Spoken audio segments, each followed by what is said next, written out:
하나님께서 오늘 우리에게 허락하신 말씀 신약성경 마가복음 11장 1절에서 10절의 말씀입니다.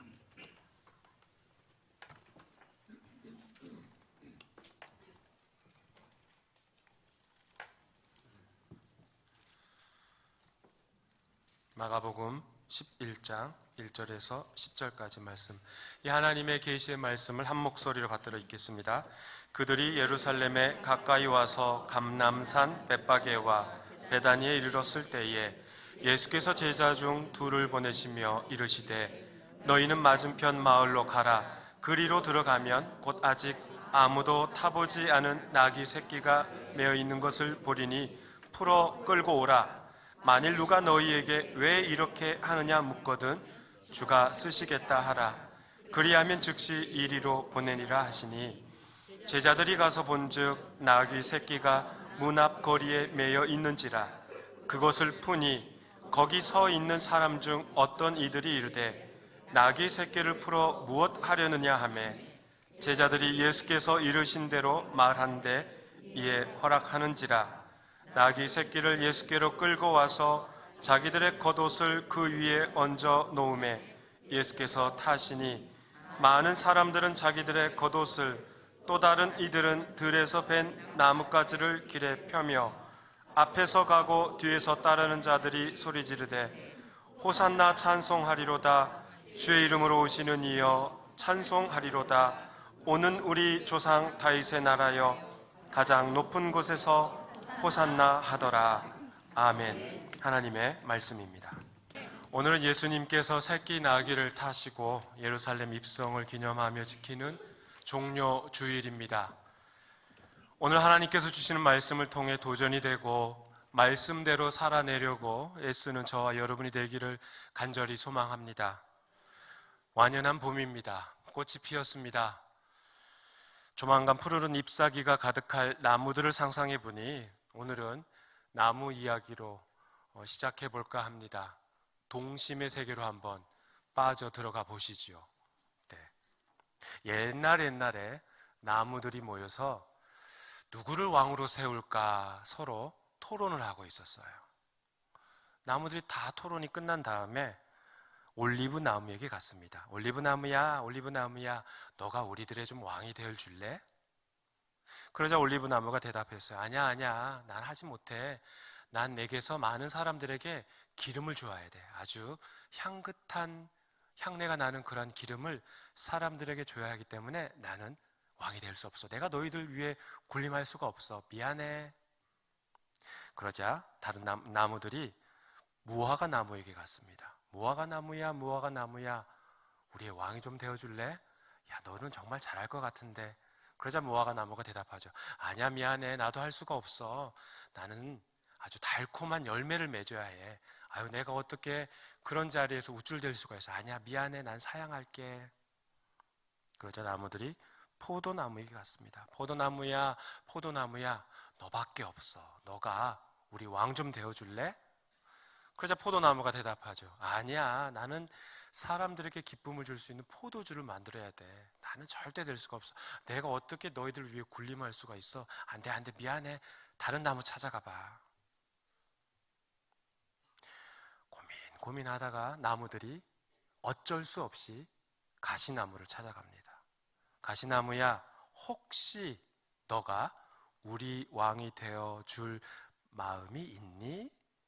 말이 끝나기가 무섭게, 그럼 당연하지. 내가 너희들 왕이 되어줄게. 그리고 내 그늘 밑에 와서 쉬어. 만약에 너희들이 내 그늘 밑에 와서 쉬지 않으면 내가 너희들 다 불살라 버릴 거야. 여러분께 여쭤보겠습니다. 가시나무에 그늘이 있어요? 없어요? 모르셔요? 가시나무에 그늘이 있어요? 없어요? 없어요. 그런데 그늘 아래 쉬랍니다. 가시나무 아래 있으면 어떻게 돼요? 찔리고, 그늘이 없다 보니 태양빛에 그을리겠죠. 바짝 타겠죠. 나무들은 별로 가고 싶지 않을 거예요. 그렇죠. 그런데 거기서 쉬지 않으면 어떻게 된다고 말합니까? 왕의 권한으로 다 불살라 버리겠답니다. 재밌죠? 네. 이솝 우화가 아니고요, 성경에 나온 말씀입니다. 사사기 9장에 있는 말씀을 약간 각색했습니다. 가시나무는 아무런 쓸모없는 나무지요. 게다가 왕이 될 깜냥도 되지 않는 그 가시나무가 마치 자신에게 그런 최고의 자리가 적합하다는 듯 함부로 말을 하고 있잖아요. 나무에 빗대어 왕이 되고픈 그런 인간의 욕망을 그대로 보여주고 있는 것이죠. 인간이 그래요. 인간이 가지고 있는 욕심, 욕망, 탐욕이 어떻게 드러나고 또 어떻게 제어될 수 있는지, 그러한 관점에서 오늘 말씀을 나눠보고자 합니다. 오늘 본문 1절에 보면 여러 지명들이 나오죠.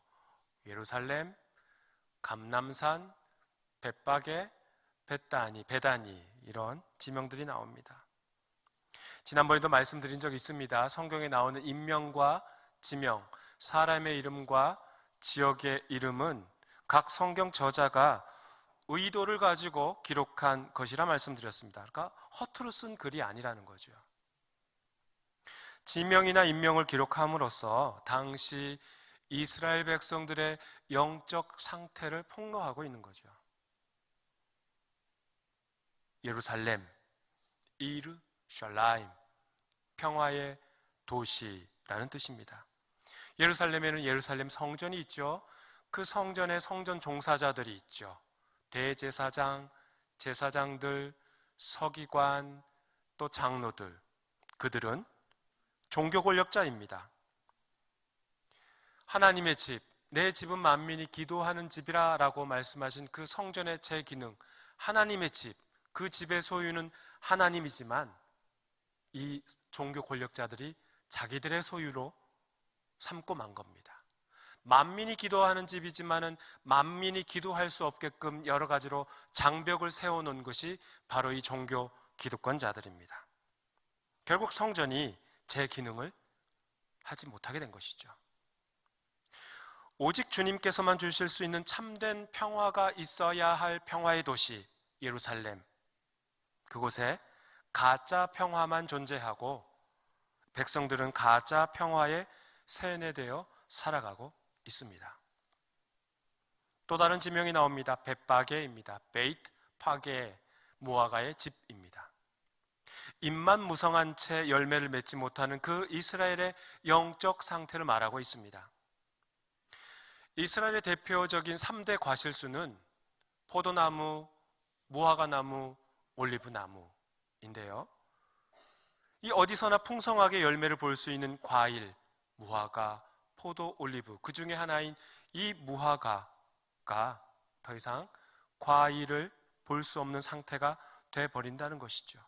그러니까 하나님의 말씀 안에 풍성한 영적인 열매를 맺어야 할 백성들이 그러한 삶을 살아가지 못하게 된 겁니다. 또 다른 지명이 나오죠. 베다니, 베이트, 아니, 슬픔의 집이란 뜻입니다. 그러니까 하나님의 사랑을 받고 살아야 할 이들이, 이 백성들이 종교 기득권자들의 횡포로 이들은 슬픔에 휩싸인 상태로 살아간다는 거죠. 영적인 목마름을 해결해 주지 못하자 슬픔과 탄식과 아픔 속에 살아가고 있는 겁니다. 바로 이러한 영적 상태를 우리 주님께서 외면하지 않으시고 해결하시려고 예루살렘 한가운데로 들어갑니다. 바로 이 문제를 해결하시기 위해 십자가의 죽음을 앞두고 어디로 가셔서 기도하시지요? 1번 백두산, 2번 한라산, 3번 감담산. 너무 조용하게 듣고 계셔가지고 제가 갑자기 뭘 어떻게 반응을 해야 될지 몰라서. 1번요? 3번. 3번이 뭐였죠? 감람산. 그렇습니다. 감람산으로 올라가시죠. 마가복음의 저자는 예수께서 평화의 도시라는 그 이름과는 전혀 걸맞지 않는 예루살렘 성전으로 들어갑니다. 영적으로 피폐된 백성을 위해, 슬픔으로 가득한 백성을 위해 고난과 모욕을 참아내며 십자가의 죽음을 받아들이고자 감람산으로 가셔서 기도하시죠.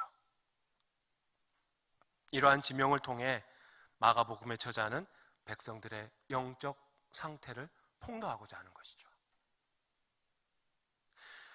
영적인 헛헛함과 아픔과 슬픔이 가득한 백성들과는 달리 종교 기득권층은 자신들의 욕망을 채우고자 음모를 꾸밉니다. 예수님께서 예루살렘에 입성하시는 오늘 본문이 이 마가복음 11장에만 등장하지 않고 마태복음 21장, 누가복음 19장, 요한복음 12장에도 등장합니다. 그런데 이 앞뒤 본문을 보면, 그러니까 사복음서에 다 등장한다는 것은 그만큼 중요하다는 거죠. 근데 앞뒤 문맥을 보면 이 예루살렘에 입성하시는 그 본문 바로 윗단락, 앞단락을 보면 마태, 마가, 누가는 비슷해요. 마태, 마가, 누가복음은 그런 사회적 지위가 미천한 자, 육체적인 치료가 필요한 자들이 나옵니다. 그 예루살렘 입성 바로 앞단락을 보면요. 좀 더 다시 설명해 드리면 마태복음 21장에서는 예루살렘 입성을 앞두고 시각장애인 둘을 치유하시는 내용이 나오고요. 오늘 본문 마가복음 11장 바로 앞단락인 마가복음 10장에서는 시각장애인 바디메오, 디메오의 아들 바디메오를 고쳐주시죠. 그리고 오늘 본문 예루살렘 입성이 나오죠. 누가복음 19장에서는 주인이 종에게 한 문화씩 맡기고 주인이 떠납니다. 그러자 종들은 어떤 종은 10문화를 남기고 어떤 종은 5문화를 남기죠. 제가 또 여러분께 여쭤볼게요. 고대 사회에서 종, 노예, 나, 시각장애인에게 사람들이, 대중들이 관심을 줄까요? 주지 않을까요? 주지 않죠. 주지 않아도 아예 주질 않죠. 어느 누구도 관심 주지 않습니다. 특히 시각장애인 같은 경우에는 하나님께 저주를 받은 것으로 생각하기 때문에 아예 곁에도 가려고 하지 않습니다. 여하튼 예루살렘 입성 바로 앞 본문으로 마태, 마가, 누가복음 모두 공통점은 취약계층이라는 거죠. 그런데 요한복음 다릅니다. 우리 다 같이 요한복음 12장 10절에서 11절 말씀 읽어보겠습니다. 대제사장들이 나사로까지 죽이려고 모의하니 나사로 때문에 많은 유대인이 가서 예수를 믿음이러라. 예수님의 예루살렘 입성을 앞두고 대제사장들이 음모를 꾸미죠. 마태, 마가, 누가복음에서는 바로 예루살렘 입성 바로 앞 단락에는 공통점이 취약계층, 종, 노예 또는 시각장애인이었는데 방금 읽은 요한복음에 누가 등장합니까? 대제사장, 그렇죠. 종교 권력자가 등장합니다. 예수를 죽이고자 음모를 꾸미는 이 종교 기득권자들이 예수만 죽일 생각을 하는 게 아니라 지금 누구까지 죽이려고 합니까? 나사로를 죽이려고 합니다. 무덤에서 죽었던 나사로를 예수님께서 우시면서 나사로야 걸어 나오라. 그래서 살려준 지가 얼마 되지 않은 그 나사로를 다시 죽이려고 하는 게 누굽니까? 대제사장들, 종교 기득권자들입니다. 예수라는 그 한 사람을 죽이고자 다른 사람까지 죽이려고 한다는 것이죠.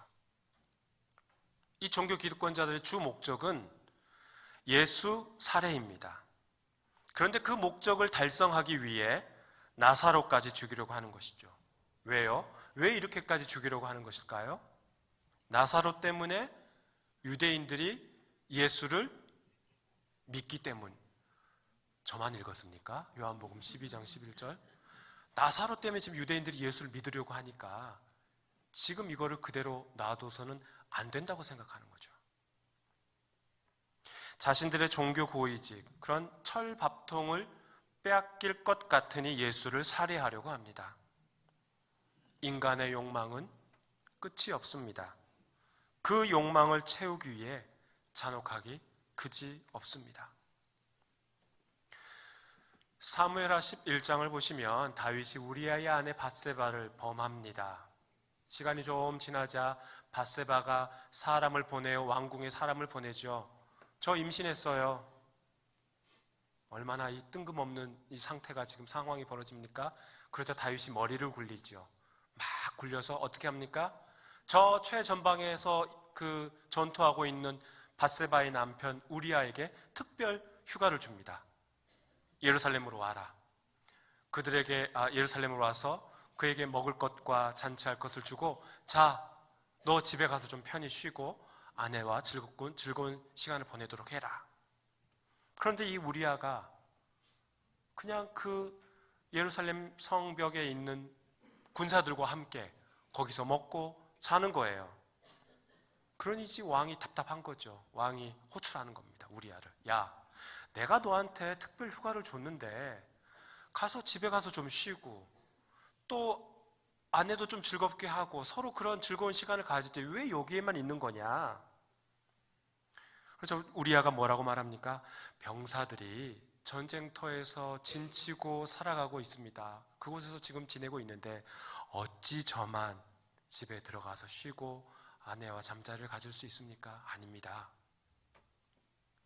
그러자 다윗이 우리아를 어디로 보냅니까? 우리아의 손에 편지를 들려 군대 장관 요압에게 보내죠. 그 편지의 내용이 뭡니까? 우리 사무엘하 11장 15절 말씀 읽어보겠습니다. 그 편지에 써서 이르기를 너희가 우리아를 맹렬한 싸움에 앞세워 두고 너희는 뒤로 물러가서 그로 맞아 죽게 하라 하였더라. 다윗은 자신의 욕망을 채우기 위해, 욕종을 채우기 위해 타인의 아내를 범합니다. 자신의 더러운 죄의 결과, 즉 밧세바의 임신을 감추기 위해 남편을 집으로 보냈지만 실패합니다. 자신의 죄를 감추기 위해 더 큰 죄를 꾸미는 거죠. 너희는 뒤로 물러서서 그를 맞아 죽게 하라. 이 얼마나 비겁한 군대 통수권자입니까? 인간의 욕망은 끝이 없습니다. 그 욕망을 채우기 위해, 그 죄를 감추기 위해 끔찍하고 잔혹한 일도 서슴지 않고 하는 자들이 바로 우리 인간입니다. 오늘 말씀으로 돌아옵니다. 예수께서는 새끼 나귀를 타고 예루살렘 성에 들어가시죠.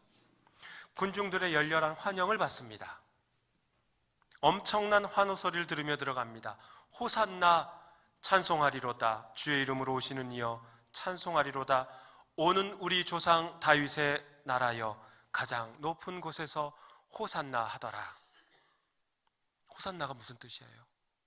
제발 구원해 주소서. 간절히 부탁하는 것이죠. 간절한 요청입니다. 얼마나 로마의 압제에 시달렸으면, 얼마나 세리들에게 세금 징수로 힘들었으면 그렇게 간절히 부탁하겠습니까? 군중들은 예수님이 다윗의 나라를 재건하실 분, 로마로부터 정치적인 해방을 이끌어 주실 분으로 생각했던 것이죠. 그들은 희망을 품고 있는 힘을 다해 소리치는 겁니다. 호산나, 호산나, 호산나, 호산나. 제발 구원해 주십시오. 구원해 주십시오. 구원해 주십시오. 그런데요, 이 열렬히 환호하고 예수님을 기쁘게 맞이했던 사람들이 어떻게 변합니까? 총독 빌라도가 바라바와 예수 둘 중 한 사람을 풀어 주겠노라고 할 때 이 군중들은 누구를 선택합니까? 바라바를 선택하죠. 그리고 예수를 십자가에 못 박으라고 외치지 않습니까? 호산나, 제발 구원하소서 외쳤던 자들이 제발 십자가에 못 박으소서라고 바뀌고 말았습니다. 자신이 원하는 메시아가 아니면 환호성이 발악으로 바뀌고 개인의 야망이 채워지지 못하니 야만인으로 바뀌고 만 것이죠. 인간의 욕망은 끝이 없습니다. 그 욕망을 채우기 위해 서슴없이 십자가에 내던져버리기는 그런 참담하기 이를 데 없습니다. 예수님께서는 예루살렘에 들어가시려고 새끼 나귀를 타시죠. 제자들에게 말씀하십니다. 우리 2절, 3절 함께 읽어보겠습니다. 이르시되 너희는 맞은편 마을로 가라. 그리로 들어가면 곧 아직 아무도 타보지 않은 나귀 새끼가 매여 있는 것을 보리니 풀어 끌고 오라. 만일 누가 너희에게 왜 이렇게 하느냐 묻거든 주가 쓰시겠다 하라. 그리하면 즉시 이리로 보내리라 하시니. 아멘. 한번 따라해 볼까요? 주가 쓰시겠다 하라. 주가 쓰시겠다 하라. 예. 이 예수님의 이 명령에 제자들은 아주 난감했을 겁니다. 지금 이 절기가 유대인의 최대 절기, 3대 절기 중에 하나인 유월절입니다. 우리로 말하면 추석이나 다름없는 아주 최고의 절기입니다. 모든 유대인 남성들이 예루살렘으로 다 모이는 상황이에요. 그러니까 유월절을 앞두고 순례객들도 많은 이때 생판 모르는 남자 2명이 매어있는 어린 나귀를 풀어 데리고 가면 이게 지금 어떤 상황이 벌어지는 겁니까? 어떤 상황이에요? 도둑질이죠. 절도죠, 절도. 눈에는 눈, 이에는 이 율법에 근거하여 잘못하다가 그들의 뭐가 날아갈 상황이에요? 예, 조금 더 전문적인 용어로 하면 손모가지가 날아갈 상황이에요. 만약 나귀 주인이 왜 이렇게 하느냐라고 물어보면 이게 지금 뭐라고 대답해야 될지 난감한 거예요. 지금 이 스승 때문에 입장이 난처해질 수도 있다는 겁니다. 아니, 뭐 이게 난처해질 정도가 아니라 지체 장애인이 될 가능성이 다분하다는 거죠. 그렇잖아요. 그래서 이 어려운 상황을 어떻게 이게 논리적으로 해석이 가능할까 학자들이 굉장히 고심한 흔적이 있어요. 그 중에 하나가 어떤 학자는 이제 이렇게 이야기해요. 예수님이 거기 그 나귀 주변에 있었던 많은 사람들 중에 한 사람이 나귀 주인인데 그들과 미리 약속을 했다는 거죠. 나귀 주인이 나귀 새끼를 풀어 무엇을 하느냐라고 물으면 예수님께서 제자들에게 뭐라고 대답하라고 그랬어요? 주가 쓰시겠다 하라 라고 말하면 된다는 겁니다. 이렇게 어느 학자가 이렇게 주장을 하는 거죠. 나귀 새끼를 풀어 무엇 하려느냐 하면 주가 쓰시겠다 하라. 이게 마치 군대에서 아군과 적군을 구별하기 위해서 하는 뭐예요? 군대도 안 갔다 오신 우리 권사님께서 답을 하시네요. 암구호. 그렇죠. 암구호죠. 암구호. 암구하니까 아주 전설 같은 이야기 하나 해보겠습니다. 여러분이 좀 지루하신 것 같아가지고 아니면 약간 좋으시는 분이 있는 것 같아서 잠 깨워시라는 그런 의미로 전설 같은 이야기. 암구호 전라도 버전. 근데 제가 지금 이거 하기 전에 우리 그 중국어로 통역하는 우리 집사님, 조 집사님 이걸 어떻게 할지 모르겠어요. 저는 이제 전라도 버전, 경상도 버전으로 할 건데 이거를 북경 버전 아니면 대만어 버전 모르겠어요. 알아서 하세요. 그날 암구호가 전라도 버전입니다. 그날 암구호가 자물쇠 열쇠였습니다. 이 전라도 출신 병사가 자물쇠 열쇠, 자물쇠 열쇠, 자물쇠 열쇠 하면서 이제 초소로 가는데 마침 그 초소에서 교대를 하려고 가는데 그쪽 초소에서 자물쇠 한 거예요. 그럼 뭐라고 해야 돼요?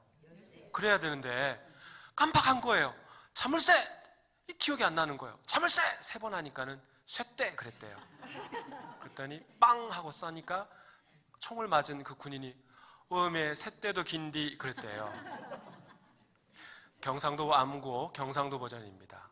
마늘 부추입니다. 이제 경상도 출신 병사가 마늘 부추 하면서 가다가 이제 초소에 거의 다 갔는데 마늘 그러는 거예요. 근데 잊어버린 거예요. 마늘. 네.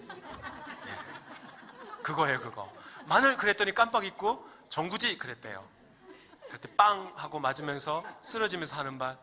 정구지 안 맞나? 이러면서. 예수님의 두 제자와 길에 서 있던 사람들과의 대화를 마치 암구였을 것이다 라고 주장하는 그런 학자도 있는데요. 어떻게든지 이성적으로 논리적으로 이해시키려고 하는 해석, 뭐 그럴 때 보이긴 합니다. 하지만 그렇게 해석하면 예수님의 그러한 예지력과 또한 권위는 사라져버리고 마는 것이죠. 앞을 내다보시는 예지력, 또한 참 사람이자 참 신으로 이 땅에 오신 예수님의 권위는 다 사라져버린 것이죠.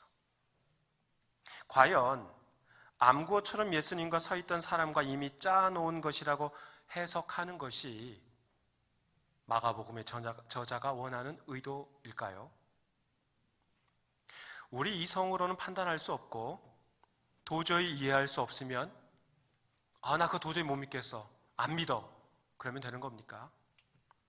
꼭 모든 것을 머리로 이해하고 그 다음에 그 다음에 가슴으로 받아들이는 믿음으로까지 머리에서 가슴으로 이어져야만 그럼 내가 믿겠어.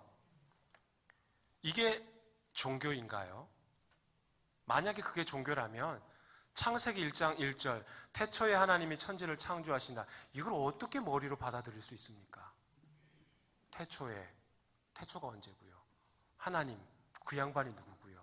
천지, 땅과 하늘, 또 뭘 더 말하는 거예요? 창조? 이게 지금 도대체 무슨 말이냐? 도저히 받아들일 수가 없다. 그러면 이제 가슴으로, 도저히 머리로 논리적으로 이해가 안 되니 가슴으로 받아들일 수 없다가 되는 겁니까? 모든 것을 머리로 이해하고 설명이 되어야 믿는다면 그게 무슨 종교냐는 거죠.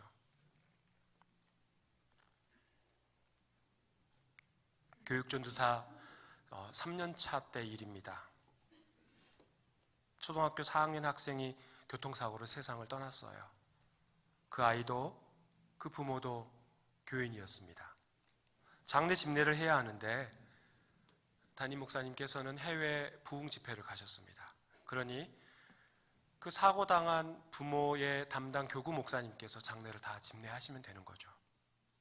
근데 그 목사님이 부서 전도사인 저를 부르시면서 난처한 표정으로 저한테 그러시더라고요. 김 전도사, 장례 설교 한번 해줘. 그러니까 교회 주관으로 장례를 집례하다 보니 위로 예배, 입관 예식, 발인 예식, 화장 예식 4번을 해야 되는데 본인이 그 모든 것을 하기가 너무 벅차다 보니, 교구 목사님 너무 벅차다 보니 부서 전도사인 저한테 한 번을 부탁하시는 거예요. 저는 그 당시 장례 설교는 고사하고 아직 이 성인들 앞에서 설교를 한 적도 아직 없고요. 그리고 지도 부서 전도사였지 전임 사역자도 아니고 이제 신대원 졸업한, 갓 졸업한 정말 말 그대로 따끈따끈한 전도사, 잘 알지도 못한 그런 전도사였습니다. 가서 무슨 말을 하겠습니까? 정말 그 교구 목사님이 그때는 정말 미웠고 원망스러웠습니다. 그냥 함께 우는 것 말고 뭘 더 하겠습니까? 그때 신학생, 목사 후보생이라는 게 후회가 되더라고요. 내가 왜 목사가 된다고 이 자리에 와가지고 이 엄청난 상황을 내가 겪어야 하는가? 기도해도 본문을 무엇을 해야 할지 그저 한숨만 나오고 죽은 학생과 부모님을 생각하니 울음만 나올 뿐이었습니다. 마침 그때가 또 사순절 기간이었습니다. 말로 표현할 수 없는 그 고통을 당한 유가족, 교회, 학교, 학부모에게 무슨 위로의 말씀을 전할까 고민하다 오늘 본문을 택한 것이죠. 주가 쓰시겠다 하라. 빈소에서 펑펑 울고 있는 유가족들에게 저 또한 눈물 닦아가며 말씀 전했습니다. 누구누구 어머니, 아버지, 그 환하게 웃던 아이, 눈에 넣어도 아프지 않을 그 아들에게 왜 이런 엄청난 일이 일어났는지 저도 모릅니다. 여기서 제가 무슨 말씀을 드린다 해도 정말 두렵고 떨릴 뿐입니다. 저는 지금 전도사인 게 후회되기까지 합니다. 이 자리를 벗어나고 싶습니다. 그냥 이거 다 내려놓고 부모님과 함께 울고 싶을 뿐입니다. 그런데요, 집사님, 제가 그런 생각하면서 오늘 말씀이 떠올랐습니다. 주가 쓰시겠다 하라. 집사님, 이제까지 집사님의 자녀로 살았는데 사실 그 아이가 집사님의 소유는 아니었잖아요. 하나님의 소유였잖아요. 하나님께서는 집사님에게 맡겨놓은 것뿐이었죠. 11년간 하나님의 말씀대로, 하나님의 명령대로 믿음 안에 참 아들 잘 키우셨습니다. 주님도 그거 다 아십니다. 그런데 이제 하나님께서 아이를 쓰시겠다고 말씀하셔서 데려가셨습니다. 우리는 그 이유를 잘 몰라요, 집사님. 왜 이렇게 일찍 데려가셨는지. 그저 주가 쓰시겠다고 데려가신 것 같아요. 그렇게 말하면서 한 손으로는 설교 원고를 들고 부들부들 떨면서 눈물 콧물 닦으면서 장례 그 설교 원고를 읽었던 기억이 납니다. 장례 다 마치고 유가족 남자 집사님이 저를 찾아오시더라고요. 전사님, 제가 솔직하게 드릴게요. 그때 주가 쓰시겠다라는 그 말씀하셨을 때 당신이 뭘 안다고 그렇게 나불거려. 속에서 열불이 나서 미칠 뻔했어요. 그 말씀하시더라고요. 그런데요, 장례를 마치면서 이런 생각이 들었어요. 맞다. 내 아이는 내 소유가 아니다. 하나님의 소유지. 우리가 다 이해할 수 없는 일도 일어나고 결코 받아들이기 힘든 일도 일어나는데 주님께서 사용하신다고 데려가셨다는 그 믿음 외에는 결코 설명할 수가 없겠구나 하면서 힘들지만 잘 버텨보렵니다 라고 그 집사님이 말씀하시면서 오히려 제 손을 꽉 잡아주시고 전도사님 고맙습니다 그러시더라고요.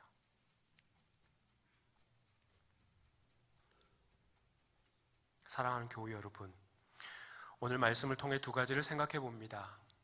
우리 인간의 욕망은 끝이 없다는 겁니다. 예루살렘 성전의 그 종교 권력자들은 그들의 욕망도 끝이 없었고 이스라엘 백성을 아우르는 그 왕, 다윗 왕도 그의 욕망과 욕정도 끝이 없었습니다. 호산나 호산나 외치며 제발 구원하소서라고 외치던 그런 군중의 욕망도 끝이 없었습니다. 그러니까 죄의 본성을 가진 인간은 그러한 욕망의 화신이라는 거죠. 그렇다면 그런 욕망을 어떻게 제어할 수 있겠습니까? 저를 따라해 보십시오. 주가 쓰시겠다 하라. 주가 쓰시겠다 하라. 네, 이 욕망을 제어하기 위해서는 이 단 하나뿐입니다. 주가 쓰시겠다 하라. 우리 이성으로 결코 이해할 수 없고 납득할 수 없지만 그저 그 말씀에 순종하는 것뿐입니다. 그것이 바로 인간의 욕망과 탐욕과 정욕을 제어하는 길입니다. 도저히 받아들일 수 없는 상황이 닥친다 할지라도 내 판단, 내 논리, 내 생각은 일단 접어두십시오. 주께서 우리에게 주신 말씀, 주가 쓰시겠다 하라. 이 말씀을 이 악물고 순종하십시다. 주가 쓰시겠다 하라. 주님께서 우리를 편하게 사용하실 수 있도록 주의 말씀을 겸허히 받아들입시다. 주가 쓰시겠다 하라. 앞뒤 다 잘라버린 것처럼 해석하기도 어렵고 이해할 수 없게 들릴지 모릅니다. 그러나 이 말씀을 받아들이며 순종함으로 나아가는 저와 여러분이 되기를 간절히 소망합니다. 종료주일 고난주간 주께서 우리에게 말씀하십니다. 주가 쓰시겠다 하라. 기도하겠습니다. 하나님 아버지,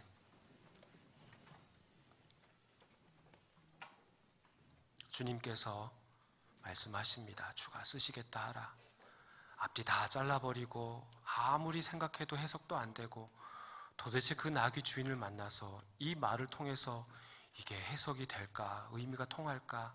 참 입장이 난감하였을 겁니다. 하나님, 우리도 살아가다 보면 하나님의 말씀을 듣다 보면 이게 도대체 나에게 주신 말씀인지 또한 이 말씀대로 우리가 살아갈 수가 있는 것인지 아무리 이해를 하려고 해도 이해가 되지 않는 말씀이 얼마나 많습니까? 그러나 오늘 주님 말씀하십니다. 주가 쓰시겠다 하라. 정말 우리가 주님께서 사용하시기에 편리한 자가 되게 하여 주시옵소서. 정말 주의 말씀을 겸허히 받아들이고 그 말씀을 순종하며 살아가는 저희들 되게 하여 주옵소서. 예수님의 이름으로 기도합니다. 아멘.